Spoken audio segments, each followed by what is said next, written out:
Due to the graphic nature of this cult's crimes, listener discretion is advised.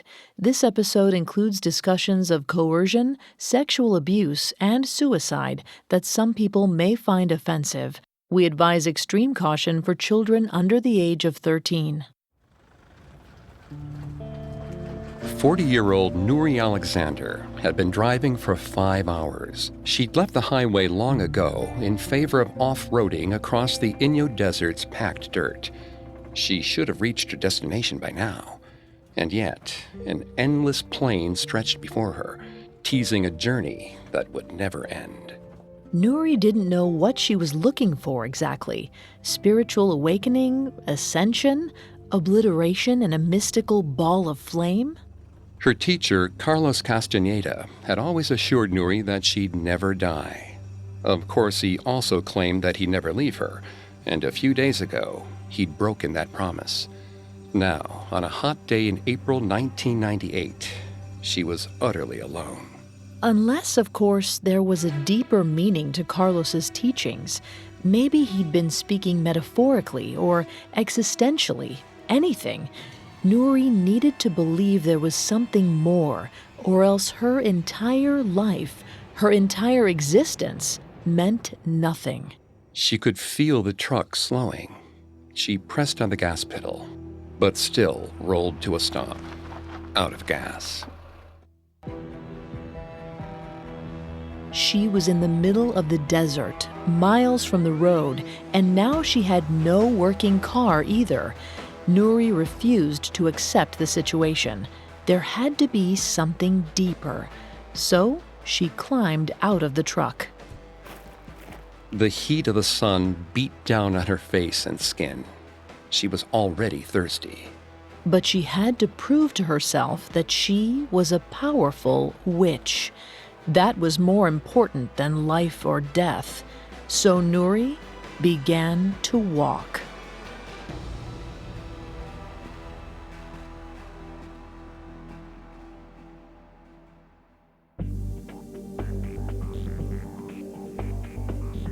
Hi, I'm Greg Polson. And I'm Vanessa Richardson. And this is Cults, a Parcast original. Every Tuesday, we take a look at a cult's practices, their leader, and their followers. You can find all episodes of Cults and all other Parcast originals for free on Spotify or wherever you listen to podcasts. To stream Cults for free on Spotify, just open the app and type Cults in the search bar. At Parcast, we're grateful for you, our listeners. You allow us to do what we love. Let us know how we're doing. Reach out on Facebook and Instagram at Parcast and Twitter at Parcast Network. And if you enjoyed today's episode, the best way to help us is to leave a 5-star review wherever you're listening. It really does help. Last week, we told the story of Carlos Castaneda, who published books in which he claimed to experience spiritual awakening under a Native American Yaqui shaman. But several skeptics found that his memoirs were complete fabrications. Frustrated with public criticism, Carlos and his most devoted students developed a new spiritual program called Tensegrity. This week, we'll explore the ways Carlos recruited new practitioners to Tensegrity and the hellish levels of control he exerted over his followers. We'll also discuss his death, which led to the probable suicide of 5 of his highest-ranking followers and lovers. By the 1970s, Carlos was in his 40s and had developed a set of beliefs that he shared in profitable classes and workshops. He claimed that there is no such thing as objective truth, only perception. And according to Carlos, once a student fully accepted that belief, he or she would gain the ability to perform magic. Spells ranged from psychic attacks and otherworldly visions to teleportation and shape-shifting. The fact that outsiders never witnessed these displays of power was just further evidence of the subjective nature of reality. In other words, Carlos lied constantly, but developed a framework that made it impossible for true believers to fact-check his claims. To better control his followers, he invited the most enlightened ones to live with him in Westwood, a suburb of Los Angeles, under the guise of helping them develop their magical skills. The people who were initiated into his inner circle found that life on the compound was very different from the low-intensity, relaxing workshops. Carlos claimed that he needed to keep strict rules in place in order to help his students learn to connect with their magic powers. Vanessa's going to take over the psychology from here. Please note, Vanessa is not a licensed psychologist or psychiatrist, but she has done a lot of research for this show. Thanks, Greg. Janja Lalich of the Cult Research and Information Center noted that cults often use the power of peer pressure to encourage recruits to accept boundary-violating situations they'd otherwise resist. When a person first encounters the group, they're treated gently. But as that person is sucked deeper into the cult, they're pressured more and more until they're in too deep to escape. This is exactly how Carlos treated his inner circle. He assured his witches and his other followers that they could master their magical powers so long as they abstained from sugar, coffee, and personal connections to the outside world. And of course, they had to utterly commit their undying loyalty to him. That meant, among other things, that followers had to cut off contact with old friends, families, and other outsiders. Often, new recruits were ordered to quit their jobs and throw away all their possessions to further sever all ties to the material world. Carlos never charged fees or demanded payments outside of workshop enrollment. It wasn't physical wealth he was interested in. It was power. He gave his followers a script to follow when cutting off contact with their families. A practitioner had to tell their parents, "You have no child. You are not my father or mother. My father and mother are dead. I send you to hell." With those departing words, the follower would abandon their family forever. One of Carlos's witches, Taisha Abelar, took the separation ritual one step further. After she told her mother to go to hell, she proceeded to punch and slap the older woman in the face. Once an initiate who was separated from the outside world and fully ingrained into the cult, he or she could no longer use the word "my" in reference to their family members.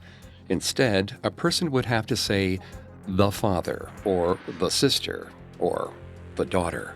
One former cult member, Amy Wallace, shared stories of broken families in her memoir, Sorcerer's Apprentice: My Life with Carlos Castaneda.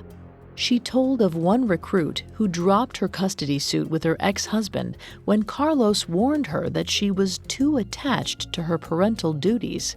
The ex's neglect later led to the child's death, but the mother feared to even permit herself to grieve, as this would be viewed as a sign of disloyalty. Carlos continued to cement his control. He forbade photography and all forms of recording equipment at all times. He banned reporters and other press from his home in Westwood.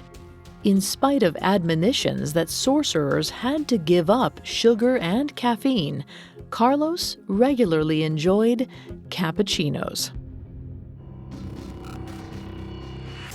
Carlos only ever had a few dozen followers, most of whom were women. He slept with them during their initiation into the group. The most highly placed women, his witches, all sported identical blonde haircuts and served his sexual needs. They, in turn, performed a similar sexual initiation routine with male recruits. The witches had to give up more than any other follower. They even dropped their original names. So, Marianne Simcoe became Taisha Abelar. Kathleen Pullman was dubbed Carol Tiggs, and Regina Tull became Florinda Donner Grau. All three of these witches had already been a part of Carlos's inner circle when he developed the principles of Tensegrity. But in 1973, the witches awakened to find one of their own missing. Carol Tiggs had fled during the night. When they questioned 48-year-old Carlos about her absence, he replied only that she was traveling on a spiritual errand. Rick Ross of the Cult Education Institute detailed 10 tools that dangerous leaders employ to maintain their grip on their followers. One of those tools was an insistence that the leader is always right and never makes mistakes. This, in turn, feeds into another trait, the insistence that no follower's desire to leave is ever credible. In Carlos's case, that meant the only way to reconcile the ideas that Carol Tiggs was a powerful witch and that she abandoned Tensegrity was to claim that she hadn't truly left at all. She was only temporarily on another plane of existence. In reality, Tiggs enrolled at a local California acupuncture college near Los Angeles, intending to create a new, free life for herself. In her absence, Carlos only increased his recruitment efforts. He continued to find and rename more witches, including Amalia Marquez, Kylie Lundahl, and Patricia Parton, who was widely considered to be Carlos's favorite. Parton joined Carlos's ranks in 1978, at which time he gave her a new name, Nuri Alexander. Given the insular nature of Tensegrity, it's hard to say what her life was like during that time. We do know that Carlos and the witches still taught seminars where they reached a much wider audience. Meanwhile, Carol Tiggs remained free of Carlos's influence for 10 years, until 1983. But that year, the pair somehow reunited. As is commonly the case with Carlos Castaneda's life story, details are scarce. But winning her back soon became 58-year-old Carlos's obsession. Nobody likes to feel rejection, but some people find this emotion to be fundamentally destabilizing. The U.S. Surgeon General found in 2001 that people who feel a sense of rejection are more likely to lash out with violence. The sense that a loved one might leave can lead a person like Carlos to double down on their harmful, aggressive, and controlling behaviors. Somehow, in 1983, he convinced Tiggs to put her trust in him again, and she returned to his Westwood compound to resume her studies with the community. To explain where Tiggs had been and how she'd returned, Carlos said nothing of the acupuncture school. Instead, he simply doubled down on his earlier story that Tiggs had been traveling the spiritual plane. He added that in a parallel universe, he'd somehow psychically conceived a child with Carol Tiggs, and that infant spirit was made flesh in the person of Nuri Alexander. In spite of the fact that Nuri had been a member of the Tensegrity community for 5 years prior to her so-called spiritual conception, Carlos's followers accepted the tale.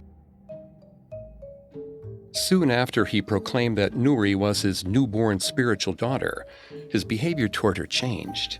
He treated the 26-year-old like a young child, ordering his followers to regularly play dolls with her.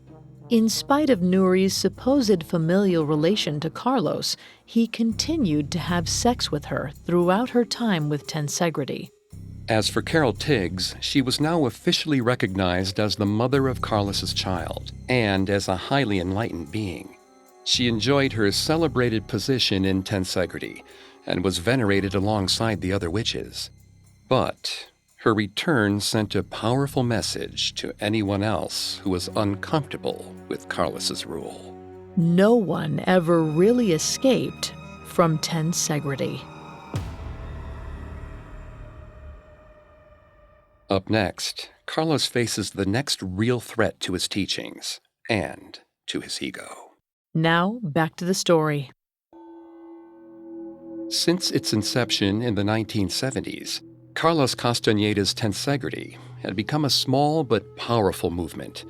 By 1983, 58-year-old Carlos's vice-like control over his students ensured that he was never questioned.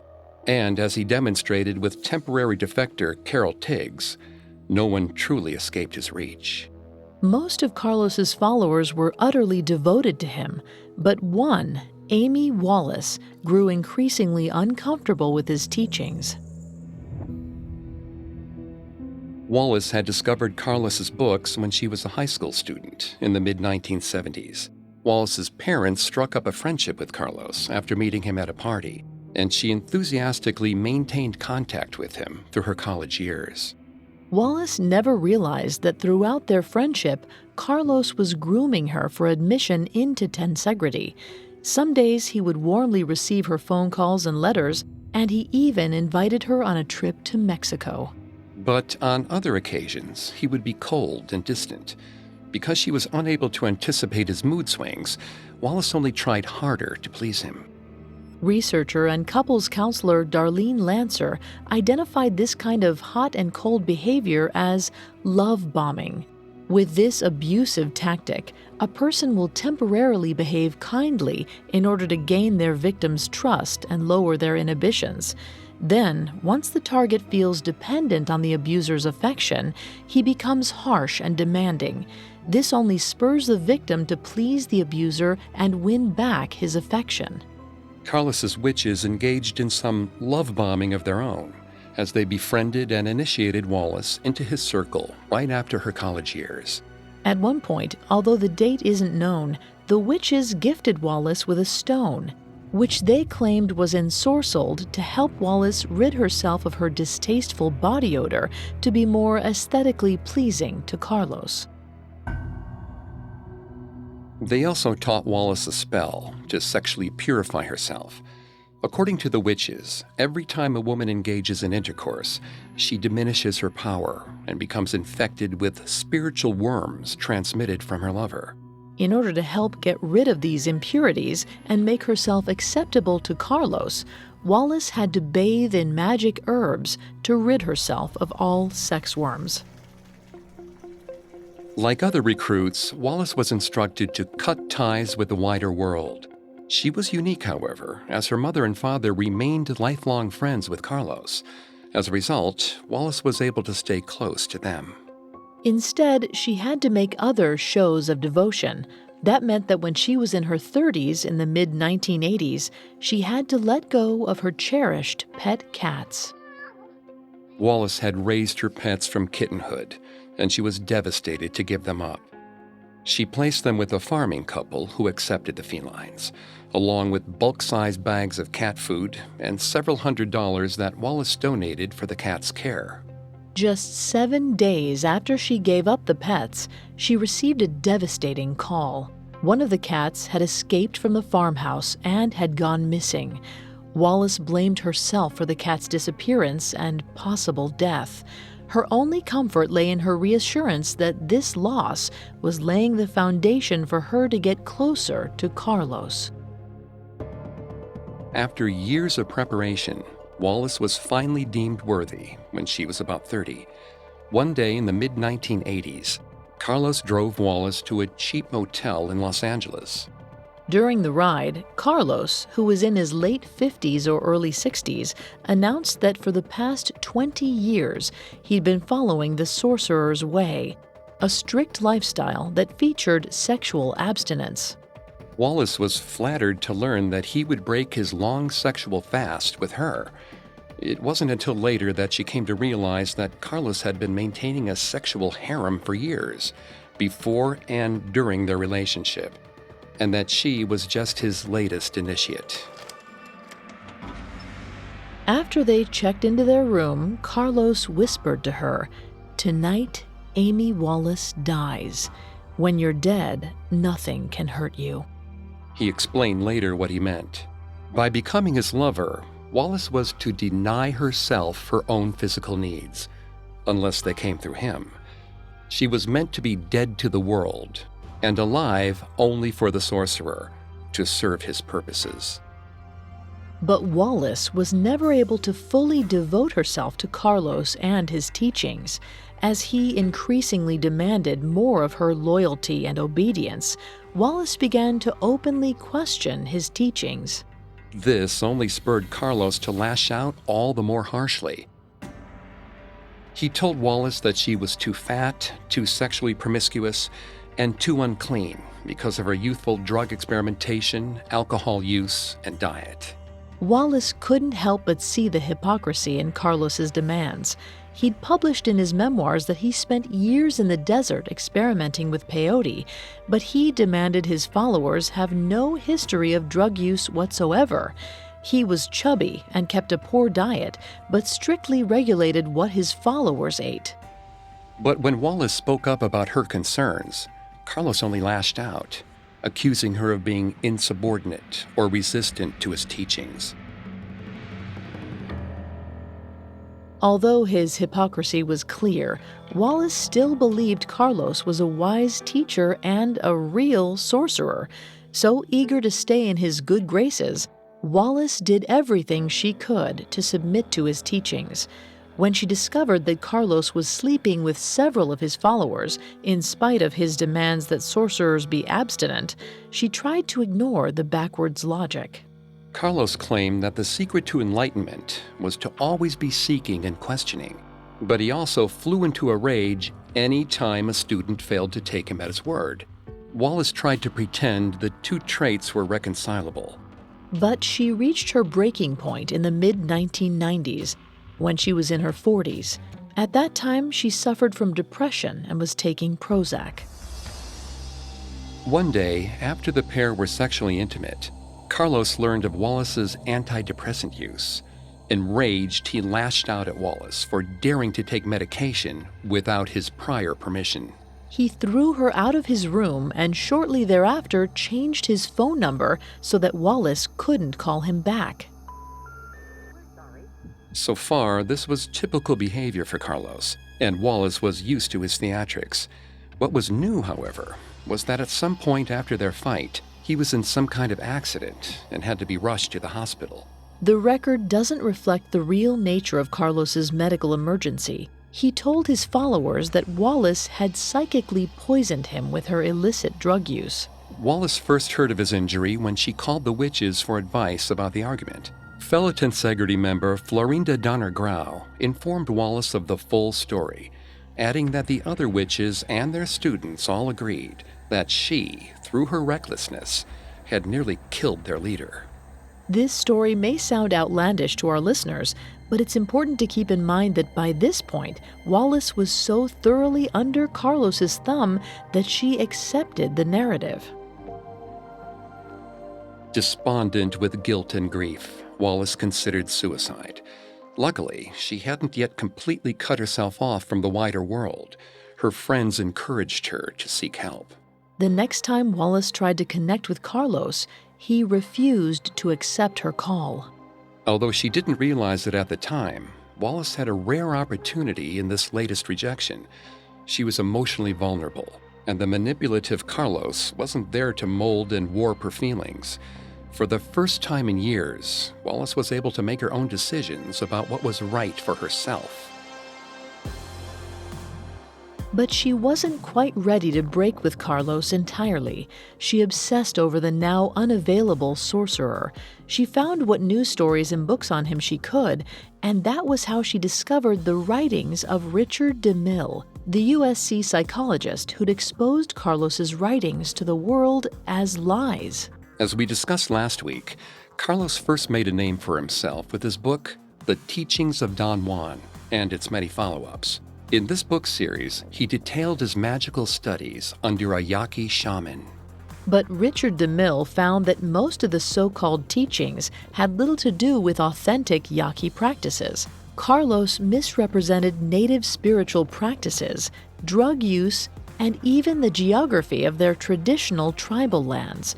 In addition, DeMille found that many of Carlos's passages were blatantly plagiarized.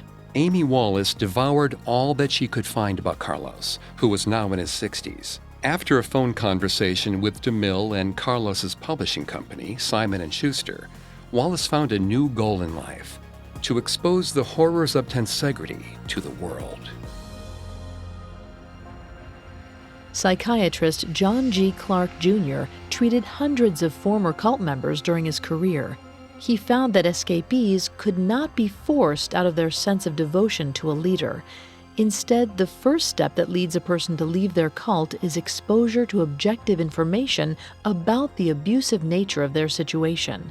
From there, the person can draw their own conclusions about their leader and may willingly choose to leave the cult then or at some later point. Wallace's reaction to her newfound information was complex. On one level, she knew that Carlos was a manipulative liar, but after years of trying to win his approval, she wasn't quite ready to break away.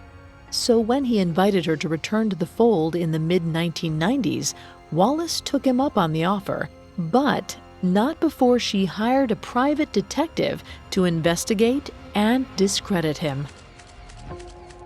The sorcerer had always forbidden photographs or recordings of himself or his followers, but the detective was able to work without drawing Carlos's attention or ire.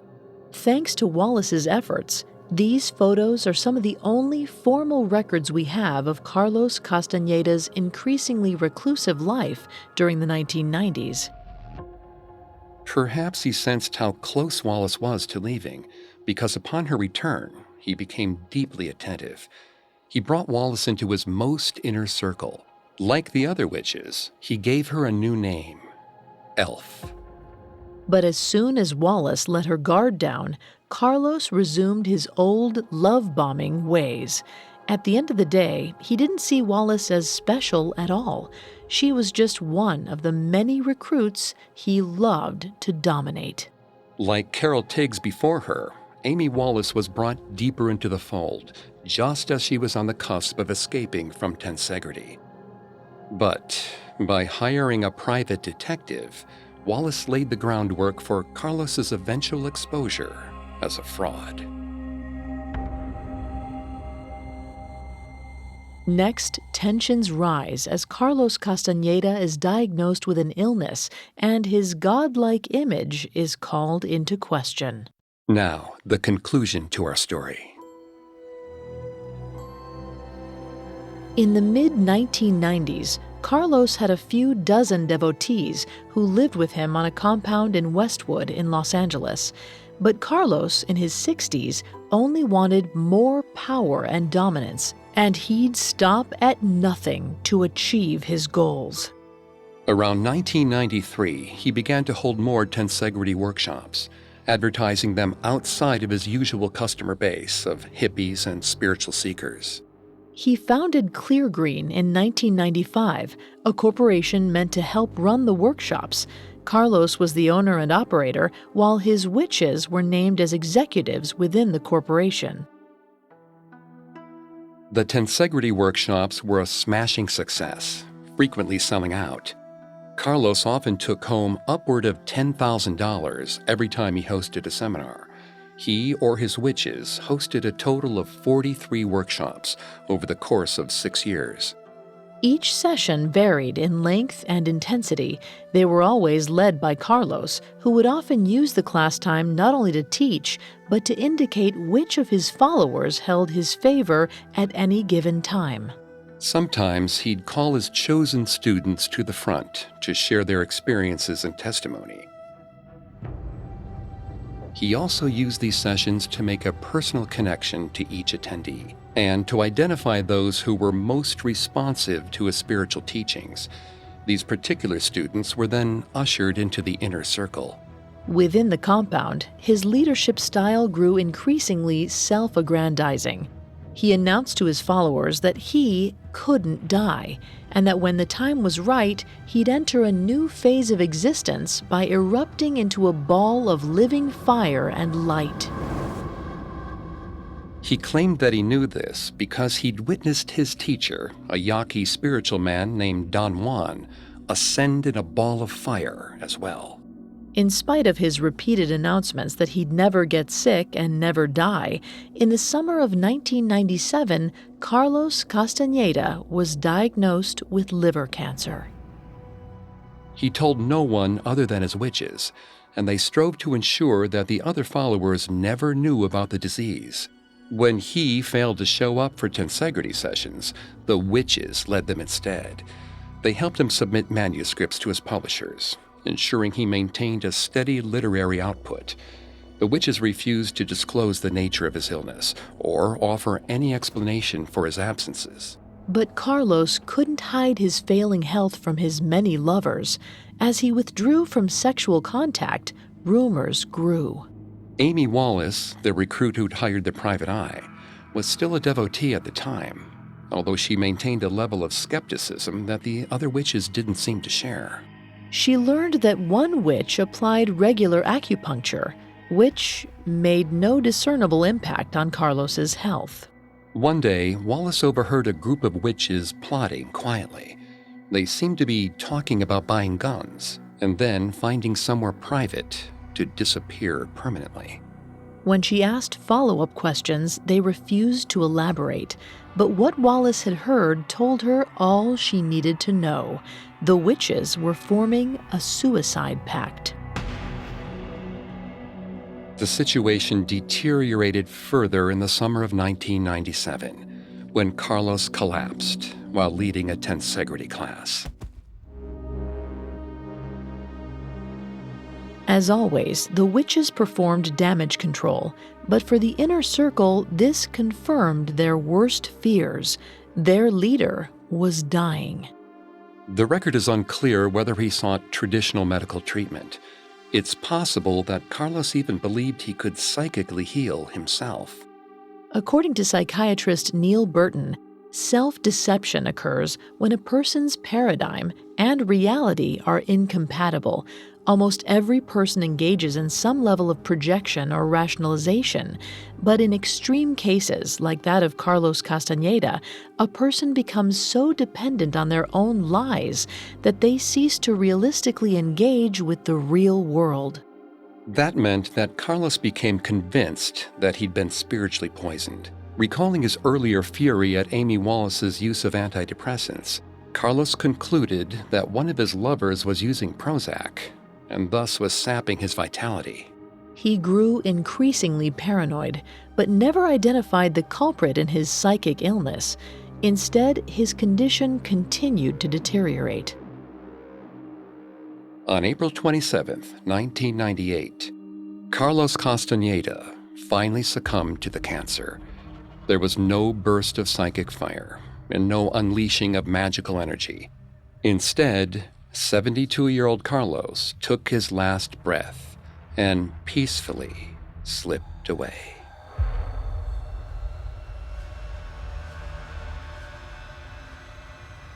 The witches had him quietly cremated and ordered a death certificate.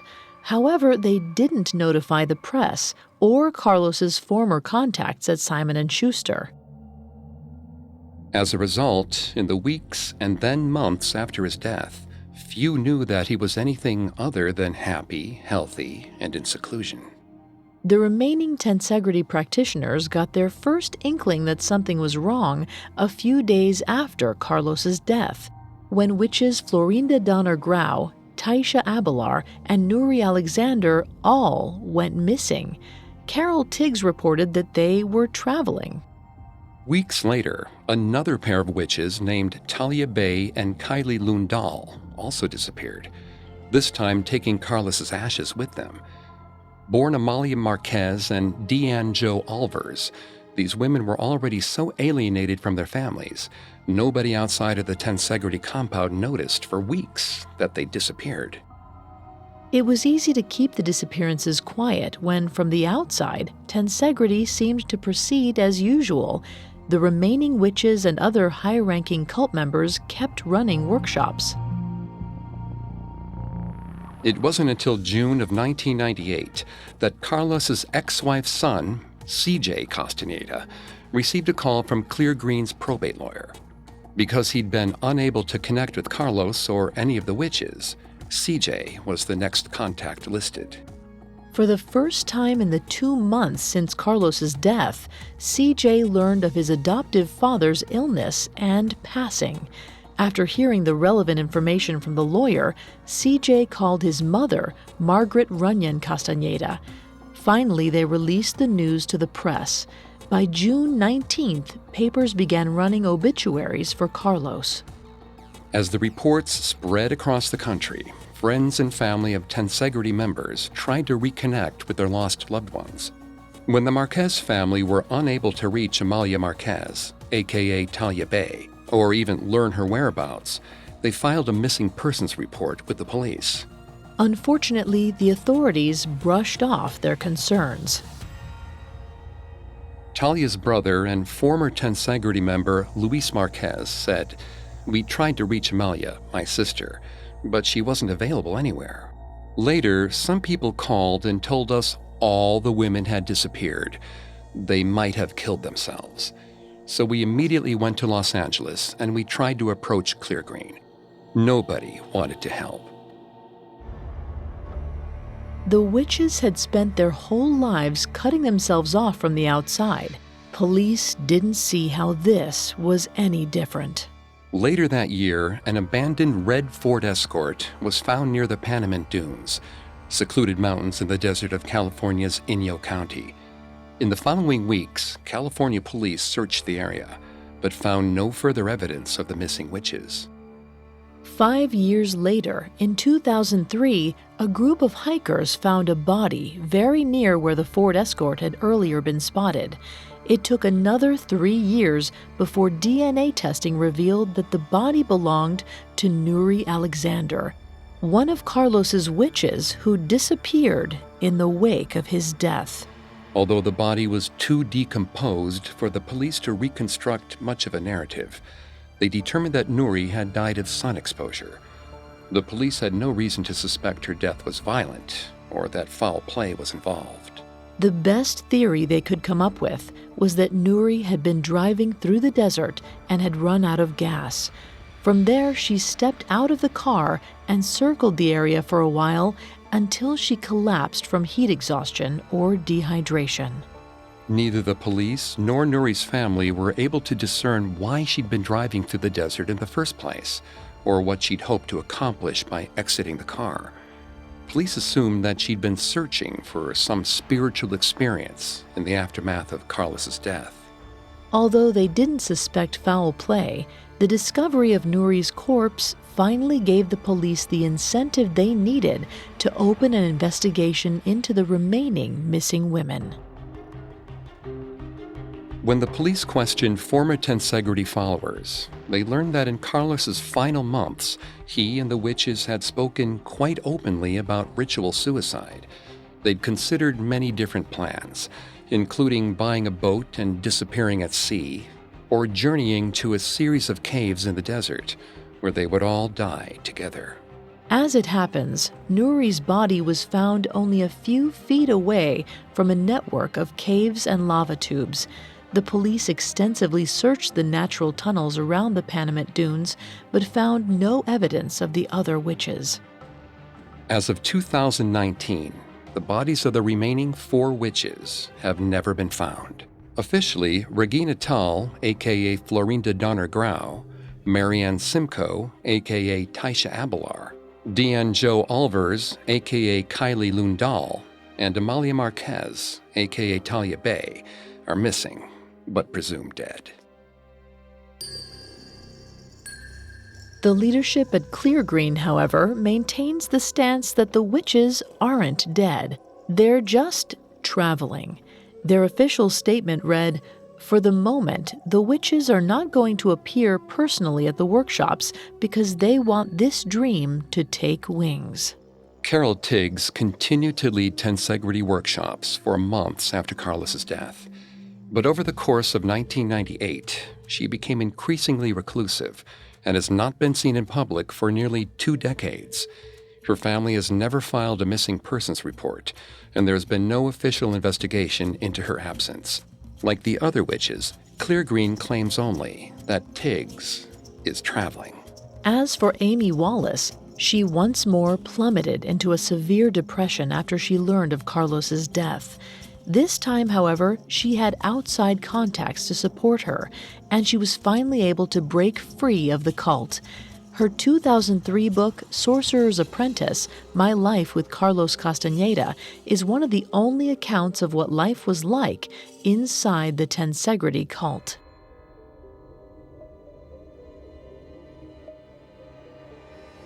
In 2019, more than a decade after Carlos's death, Tensegrity and Clear Green still host a series of multi-day workshops available to anyone willing to pay the registration fee, which can cost thousands of dollars depending on the duration and topic of the class. From the outset of his spiritual training in the Mexican desert, right up until he died, Carlos Castaneda maintained that objective truth doesn't exist. Every individual just has their own unique perception of reality. He maintained this belief as the people around him accused him of lying about his history and his revelations. Today, Tensegrity's leaders and practitioners have two different sets of facts to reconcile. There's the one based on the evidence, which suggests that a chronic liar manipulated people to feed his egoistic need for control. The other narrative, promoted by Tensegrity's adherents, says that the evidence simply doesn't matter. The only important thing is the subjective experience of power and self-discovery that each student experiences.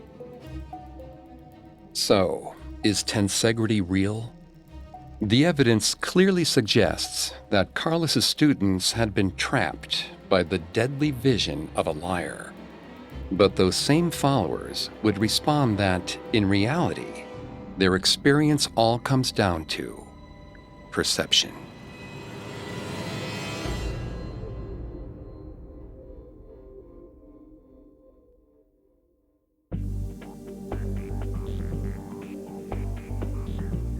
Thanks again for tuning in to Cults. We'll be back with another episode next Tuesday.